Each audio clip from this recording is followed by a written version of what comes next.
Welcome back to another episode of Scouting for Growth, the podcast where we explore the crossroads of fintech, insurtech, health tech, the future of work, with the leaders who are shaping it. Today, we have a guest who is nothing short of a fintech phenomenon. If you have ever felt that the rulebook for management was written in a language that today's leaders can't quite speak, you are not alone. Our guest today not only felt that way, but decided to write her own lexicon for modern leadership. Meet Emily Tsitrian, fintech powerhouse, seasoned leader, and the author of Make Me the Boss, a transformative guide and toolkit for millennial managers navigating the new complexities of leadership in our current social climate. A world defined by COVID, #BLM, and #MeToo. Emily is a true catalyst for change, disrupting not just how we transact, but also how we lead and manage in an ever-changing world. From her days at Unicorn Startup to her insightful takes on inclusion, diversity, and combating imposter syndrome, Emily is not just talking about the future, she is building it. Indeed, from serving as a key figure at Stripe to co-founding her own consulting firm, Yield, Emily has been at the forefront of game-changing initiatives too. Now, if you're a senior leader, let's say you're a CEO, a CTO, a CDO, this episode will resonate with you.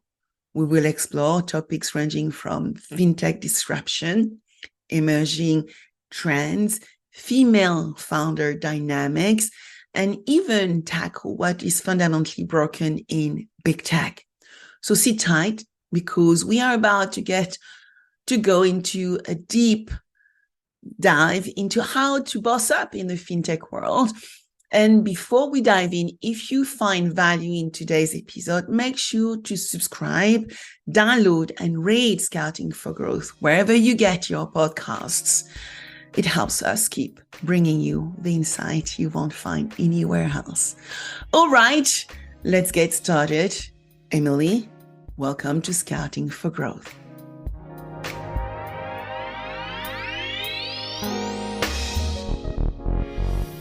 Hi, Emily. Thank you so much for joining me on Scouting for Growth. Hi, it's really good to be here. Very excited to have a conversation. Yeah, I'm excited too. Partly because I actually want to kick off our chat, Emily, with you sharing about your fintech journey, right? You actually work for one of the largest and very well-known unicorn in this world, and so would love to hear about your journey from early age maybe to the fintech world to where you are now. Absolutely. I think a lot of people in my generation have had this similar experience where you kind of in your early 20s, you think I'm going to be a do-gooder. I'm going to go and do big climate change things or big, political, social things. And then you kind of realize, oh, the way to actually maybe make change pretty quickly is to work in the technology field, because overnight you can make an app, you can see how thousands, millions of people change how they work, live, and exist due to technology. And I think coming of age, especially a time where mobile phones were first starting to come out, cloud computing, I mean, you could just see, so wow, this is a really tectonic shift. And so I graduated from Berkeley in 2010. Oh, goodness, it's been a while now. And went right into healthcare technology, which in the United States is an extremely challenging field because our healthcare system is a little bit odd, a little challenging. Yeah. but through that really did see how much of a difference technology could make. And so I spent about a decade in various roles, specifically in client implementation type roles, in different verticals from construction, did a couple stints in healthcare, and then ultimately in the past couple of years have realized I think my true passion and true kind of North Star within tech, which is fintech and payments. I mean, who would have thought it's financial technology, but it's so interesting.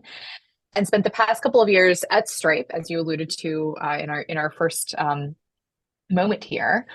So I was at Stripe for a couple of years, was actually laid off in late last year, 2022, just in case someone's listening this far in the future, doesn't know when last year was. And then decided, you know what, it's time for me to really take my own entrepreneur steps.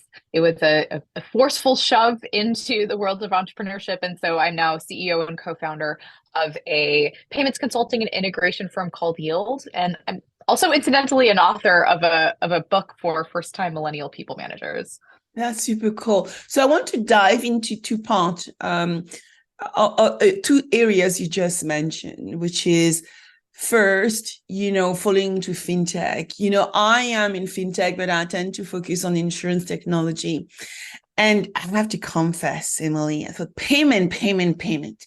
This is really boring. Tell us why payment is exciting, actually. Because when I look at fintech, I thought it's just about payments. What can you do really with just payment, right? There's only payments. So I think it would be nice to dive into that frame and maybe my limitations. The other part is being laid off, right? Because we all heard about the Great Resignation and also the Great Depression over the past 2 years, where people have decided to make career moves, and sometimes didn't have a choice. But a lot of us have moved now into fractional roles or building, their own organization. So it would be great if you could tap into those two different buckets, because I'm sure a lot of people would love to hear about it. Absolutely. So I'll start with the payments question. Why is this so interesting? So to me, I think that payments have been largely considered, payments technology specifically has largely been considered to be a commodity. Yeah. Okay, you're starting a business, nonprofit, school, whatever you're starting, you've got to be able to accept and give payments. And so it's almost like a check the box. Okay, I'm setting up my email. Okay, we have to figure out how we're going to accept a payment. And so I think for a couple of decades, it basically was that. There are very large companies that's kind of all they did is, you're gonna need a payment solution. Okay, you open up an account, you take your credit cards, great. So I think it really is in the past 10 to 15 years that the payments layer of the entire fintech stack, from payments to accounting to accounts receivable to reconciliation to tax, ultimately the payments layer has now become more of a strategy rather than something that is an afterthought.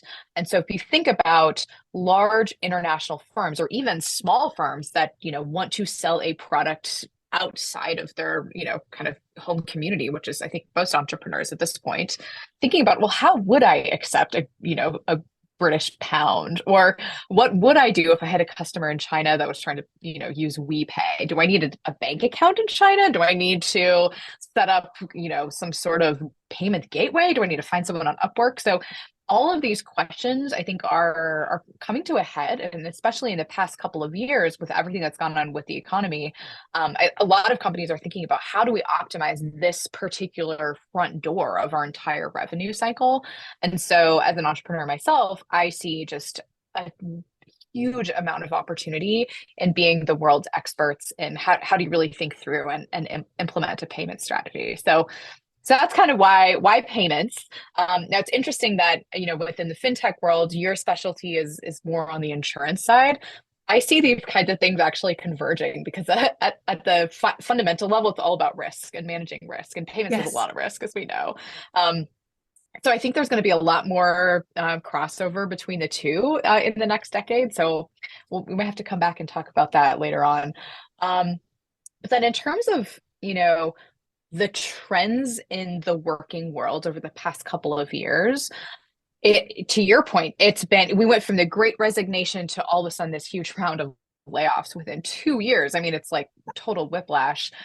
So I think from macroeconomic cycle perspective, I think it's very normal. These things happen when, labor has a bit more power when times are good, capital has a bit more power when times are tight, interest rates, all of that kind of stuff. And we're just kind of seeing that play out a little bit. But from a demographic perspective, I actually think there's a little bit more going on, which is that my generation and younger, which is kind of like millennials and then like the kind of older subset of Gen Z, are coming into these management roles in corporate America. And so the dynamic in the workplace is shifting quite a bit, where younger generations are now stepping up and Mhm. becoming the frontline manager and beyond, director and getting ready for VP roles. And I think there's certain qualities to the millennial and Gen Z generation that are just really shifting how everybody works. And I think some of that is, during COVID and all the kind of weird economic stuff that was going on, I think a lot of people did think like, what do I want to spend the next 40 years of my working life doing? Mhm. Do I want to be doing nine to five work, or do I think that there is more to maybe value, and how much utility do I put on, having a great, 401k, if there's things like climate change and kind of social upheaval that are just feel more real and more present to me. And so I think my generation's reconciling with how you bring those two things together. And we haven't quite seen it fully play out, but I'm very fascinated by all of it. Yeah, interestingly enough, going back to payment, when you look at my career, I've been in consulting myself and I've worked and built programs, so acceleration program. And, the payment strategies, 5 to 6 figure, invoices. Usually you do not need Stripe, right? It's a bank transaction. It's an invoice. However, you won't believe, but 3 months ago, I decided to set up a course with a number of my colleagues, couple of colleagues of mine, which is all about empowering women and empowering, young entrepreneurs to own their personal identity. And, for that, I'm not charging, 6 or 5 figures numbers. And I had to discover Stripe, actually. And, I had to discover, getting a bank account which allows automatic payments, right? To create the web page and all the things, because I never had to do that before. And then I discovered Stripe, because actually it was one of the few options which accepted a business like me, which didn't intend to do it forever, because I have a dual business model. And it was interesting, because then you start realizing that there is this world of monetization that potentially my industry do not always really understand how it works. And I'm going to be careful about what I'm saying, because if you're actually doing just small premium, of insurance, yes, for sure, you probably use Stripe. But when you do transformation and actually doing big programming and doing consulting, maybe you don't. And so that opened up a completely different world that I didn't know actually 3 months ago, Emily. Yes, that sounds very familiar. I think a lot of people think through that, and it's funny enough because what you set up in the very early days then becomes very entangled with all of your kind of downstream systems and can be hard to disentangle as you scale. So I'm with you. It's something you want to put a little bit of thought and a little bit of strategy into as you're starting out on your entrepreneurial journey. Yeah. Yeah. So let's talk about leadership, right? Because you've worked for Unicorn and you have worked for a number of companies even before Stripe. And now you're on this journey where you are yourself an entrepreneur and helping other businesses with their payment integration strategy. So how's it been for you to move onto this journey and enable others, such as Millennial and Gen Z, to be empowered as well while they're working with you, or while they're learning about all it that encompasses? Absolutely. It's so funny. I think if somebody had told me I would eventually be an entrepreneur, I would have laughed, even maybe a year ago, which is kind of embarrassing now. I always have loved working within really big companies doing really big things. Yeah. And I loved rubbing shoulders with VPs and executives. And I very much saw myself, climbing that corporate ladder myself. And so it's funny how life works.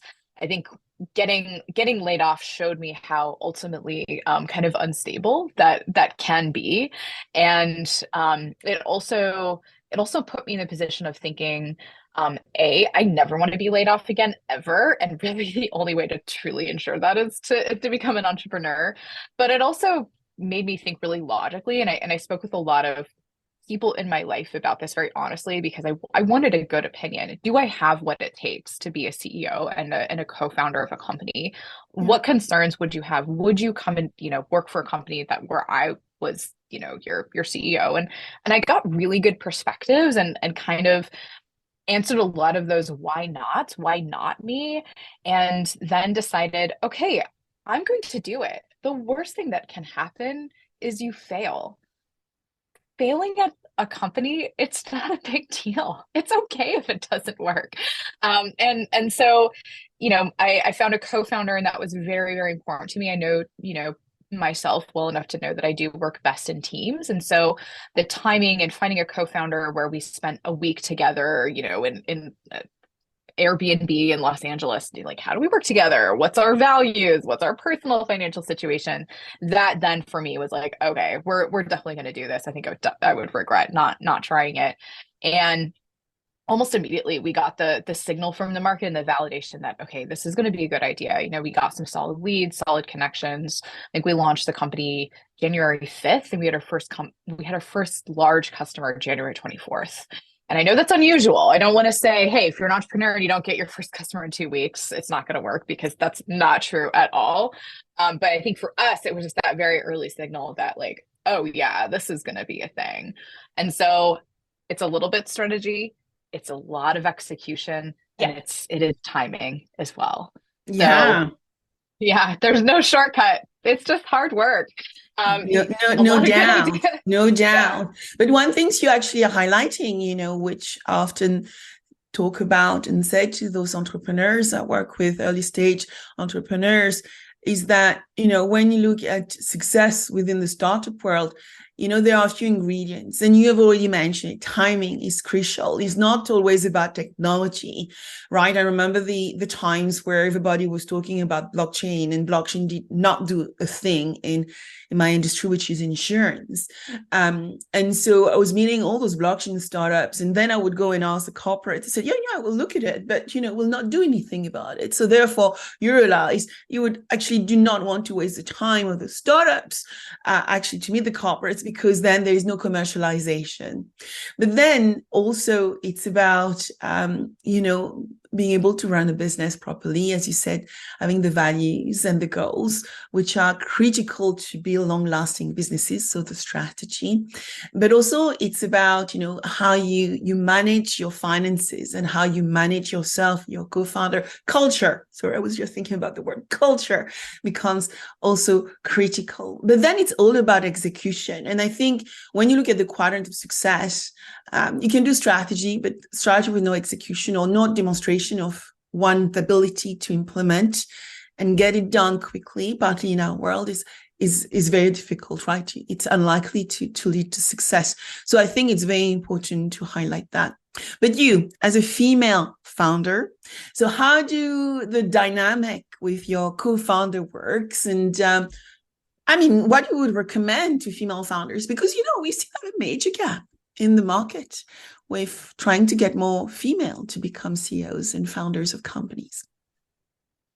Absolutely. So I think that women and underrepresented groups in particular do have a lot of we have a lot going for us when it comes to, in general, positions of leadership, but in particular now as a founder, I'm shocked that there's not more of us, because Mm-hmm. I think a lot of the things you inherently learn as coming up in the world as being underrepresented are incredibly powerful assets to leverage. So I would say, it is unusual that my co-founder and I are both women. We realize that that's not why we started the company. It's not why we gravitated to each other. But I think a lot of the qualities that we've learned and gained in our identities over the years come up. So we both come from immigrant families. We are both, you know, don't feel fully represented within our industry. As you probably well know, fintech in general is extremely male, very white. It's changing though. It is changing. And so I think in particular in my female identity, where I feel like there's the most opportunity is being able to, I'm going to say this may be a little bit controversial, but I think we're able to set aside our ego a little bit more easily than some of our male counterparts and be able to recognize more quickly when a decision that we've made is the wrong decision and we need to fix it and reverse it, Yeah. or when the business strategy that we're executing isn't working.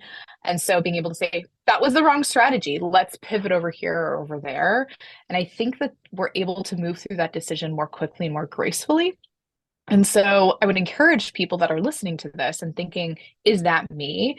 It probably is, honestly, if this is resonating with any listeners. And so I think that aspect is really powerful. Where I think we all need to do a better job of is trusting ourselves and not second guessing our strengths and our intuition. And so I know for me, I sometimes think, oh, I feel that imposter syndrome like so severe. Like who am I to be sitting in this sales conversation? Who am I to be leading this huge team?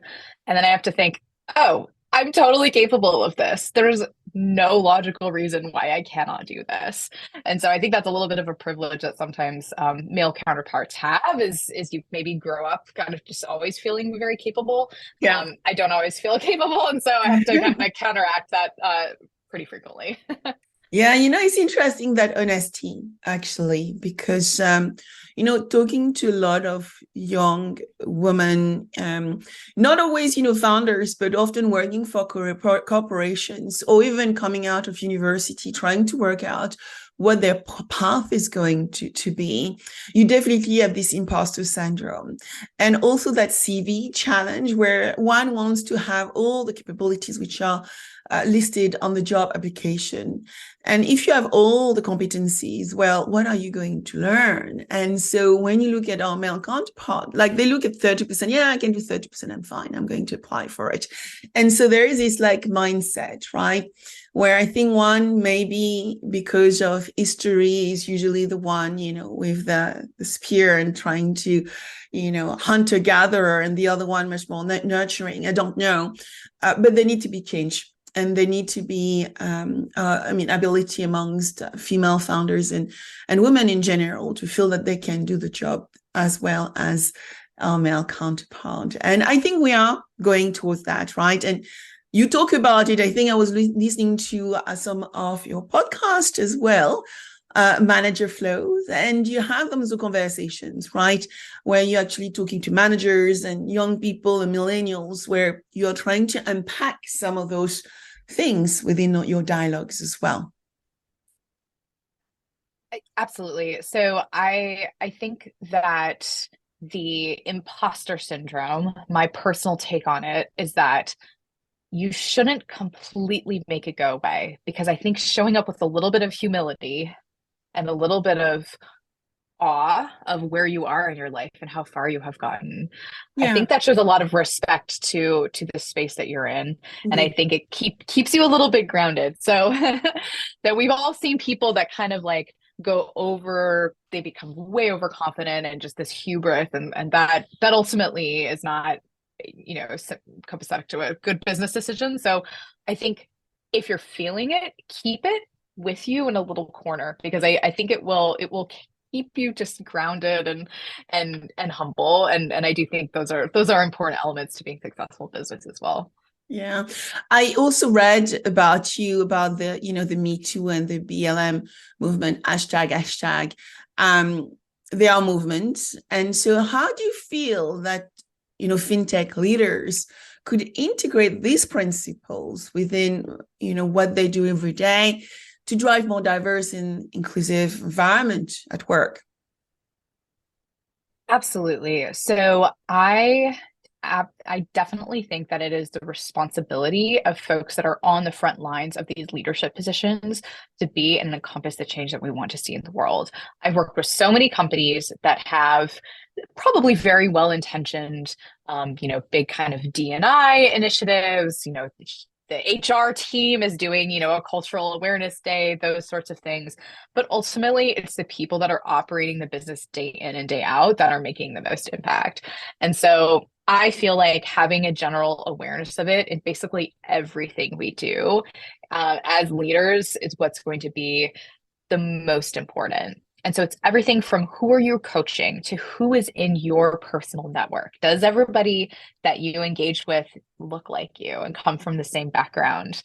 When you go out to hire people, are you just looking to make hires from your college or, the company that you were last at? Or are you creating a hiring process that is truly equitable and that is appealing to people from different backgrounds? And yeah, it takes work. It absolutely takes work. And there's no shortcuts here either.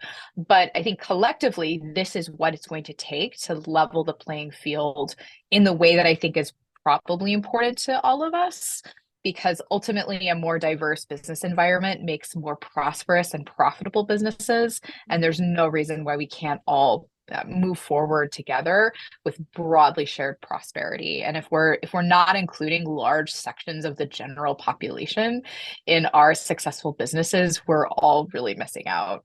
Yeah, absolutely. I mean, it reminds me, when we talk about sustainability and, for sure an overused term, and then we think about ESG, and the S of ESG, social sustainability or social innovation. I think we are quite well versed around environmental weather risk. We see it every day. We've experienced it during the summer, from wildfires to flooding across the globe, and still are experiencing it right now. But, there's still work to be done on the social front, either within organization around how they are recruiting and how they are dealing or leading with senior leadership, to how we are really responsible around representing our own customers. So, Emily, tell me what got you to write Make Me the Boss? What was the underlying principle for the book?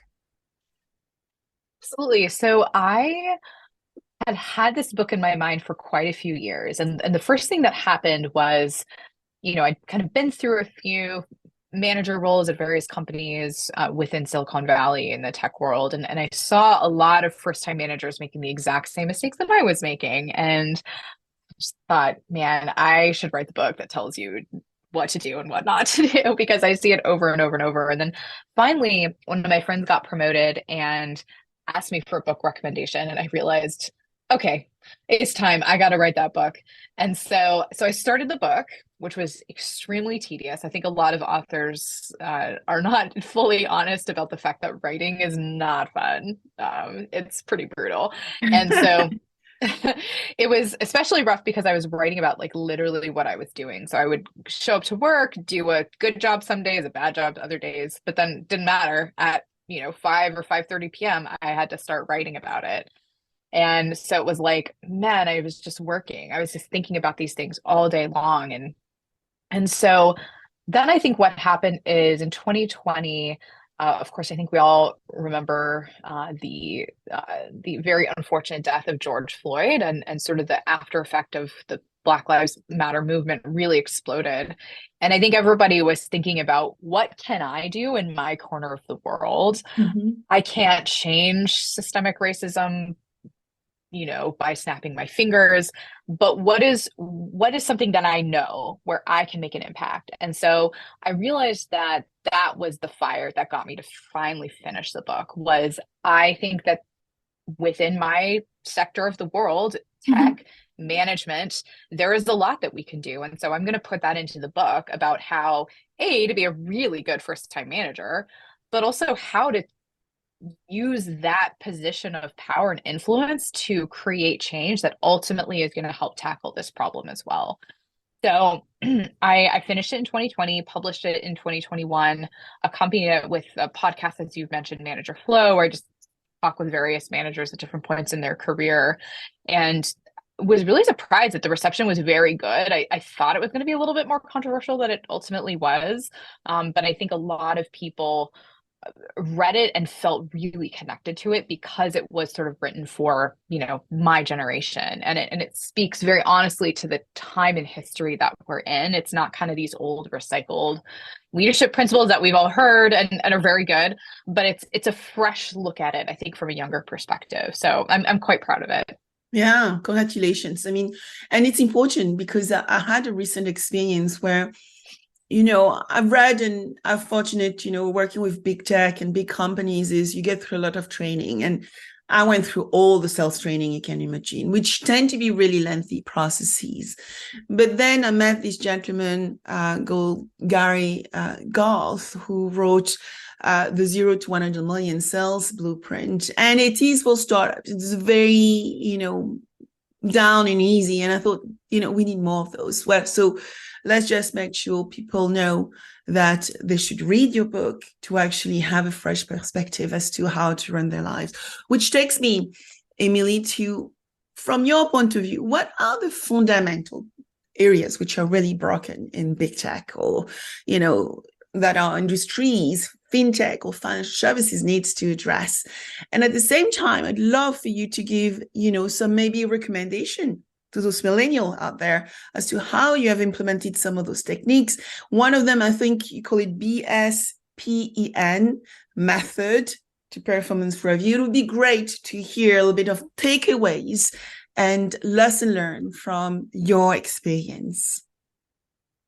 Absolutely. I think that the process of bringing on first-time managers at every place I've ever worked is so broken.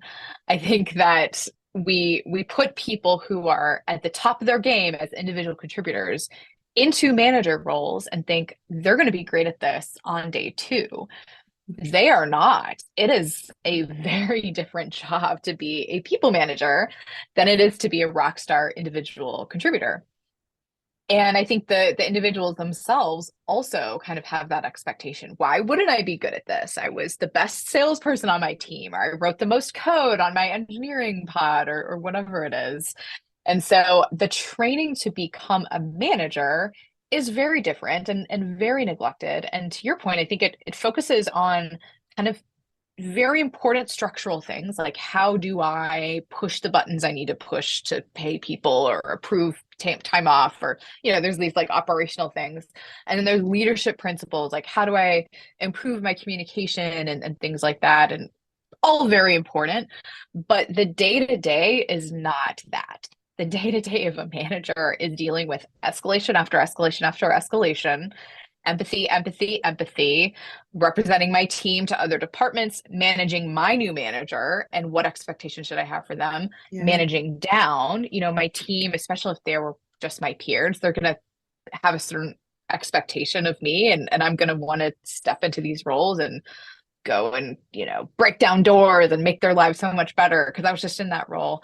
And all that pressure creates burnout. And so I see a lot of new managers, it's like 4 to 6 months in, just burnout because you're trying to be all the things to all the people, and you haven't created the stakeholder relationships and the peer relationships that you need to either in your professional or frankly your personal life. Your personal life does shift too when you come into these roles, and that takes some time to adjust. So I think that is a major breakdown in corporate America and big tech, and not really supporting managers as they move into these roles, particularly in the millennial and younger generations. So the method that you mentioned is very specific to performance reviews. And performance reviews are, I think, one of the most special times you will have with your team. Gone are the days where somebody's going to work at the company for 10, 15, 20 years. No. You probably get them for 2. Yeah. And as their manager, maybe you get them for 1 because reorgs happen. Come on, let's be real, every 6 to 8 months. So in my book, really work with managers to think about what is the story, what is the narrative that you want to communicate in a way that sets this person up for not just success in the actual role that they're in, but in the type of person that they want to be and in the goals that are important and meaningful to them.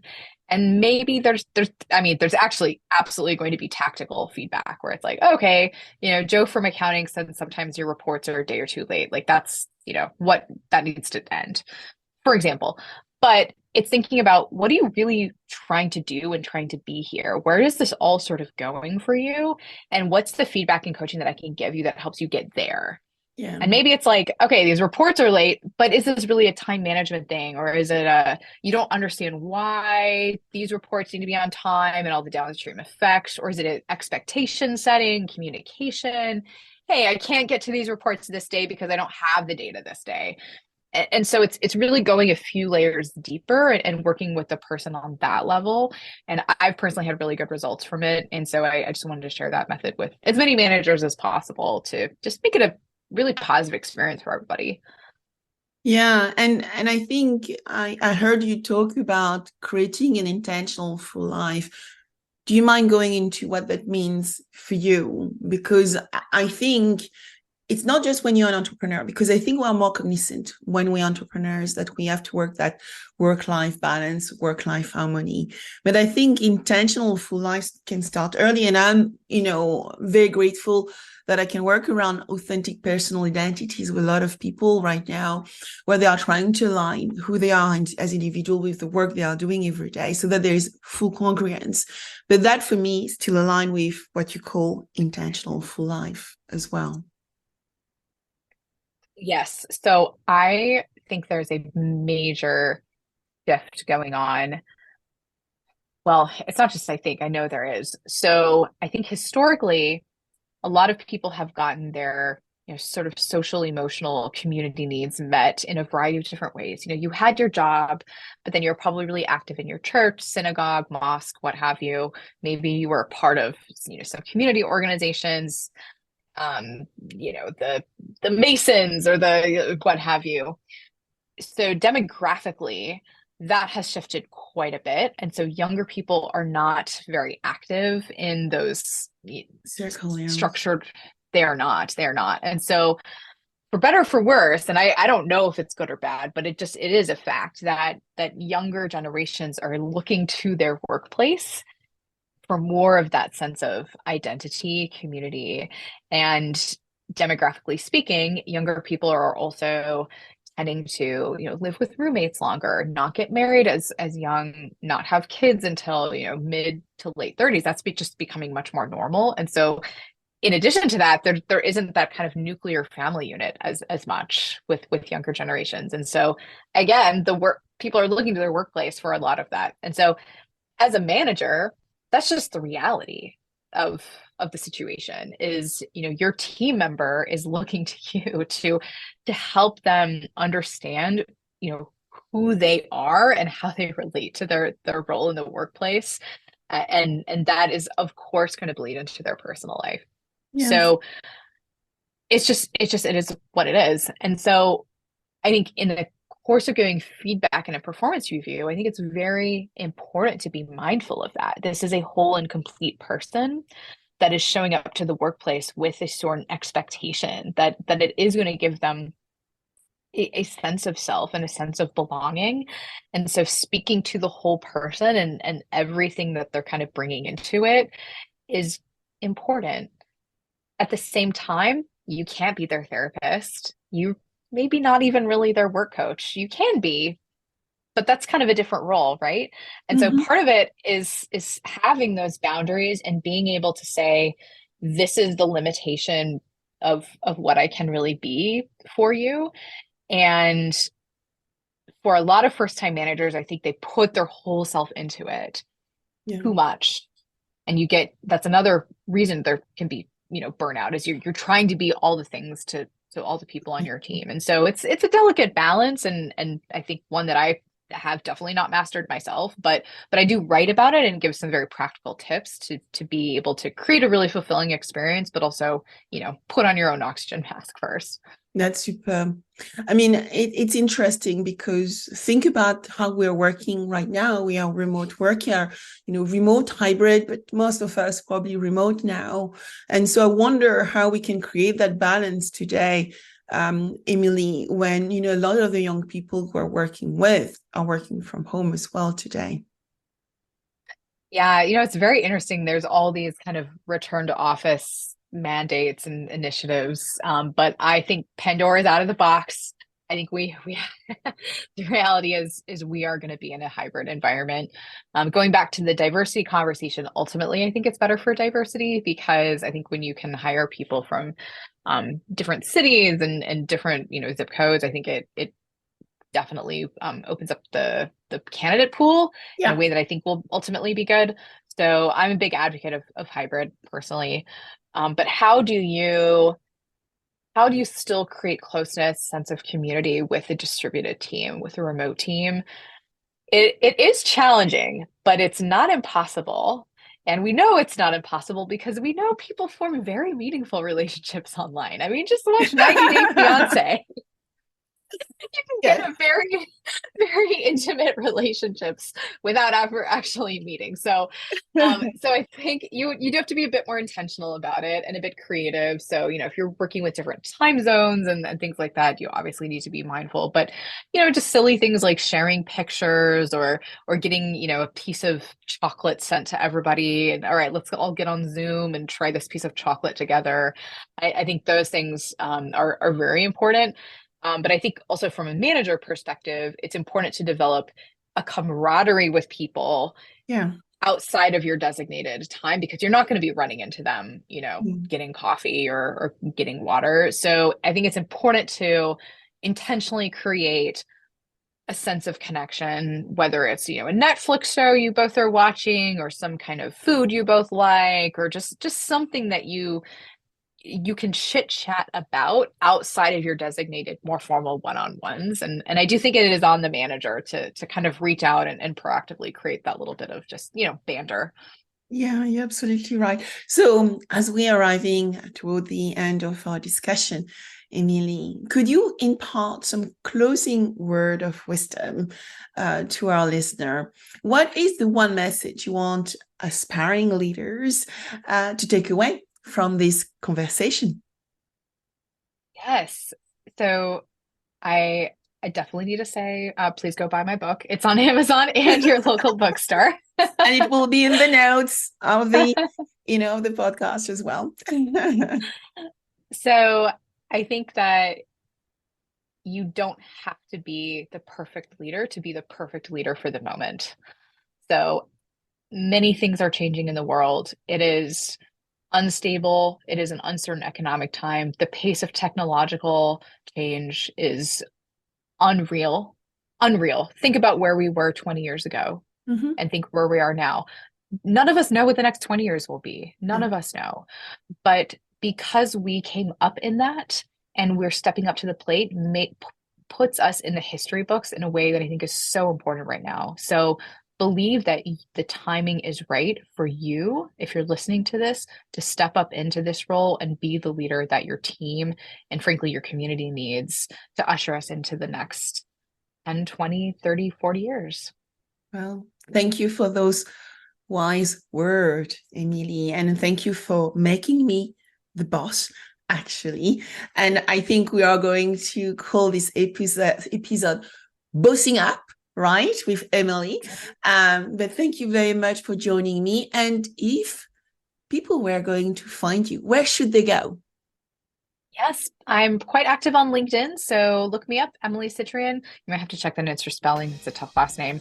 And I do have my own website as well, emilytsitrian.com. Well, thank you, Emily. Thank you for joining me on Scouting for Growth. And I look forward to speaking with you soon. All right. Thanks for having me on.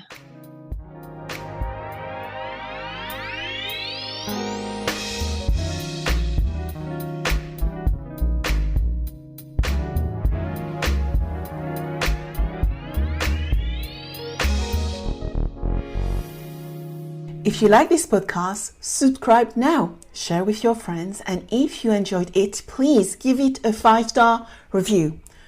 Also, if you want to cover any specific subject with me, contact me on Instagram under Sabine VdL Officials or LinkedIn under Sabine VdL. Thank you.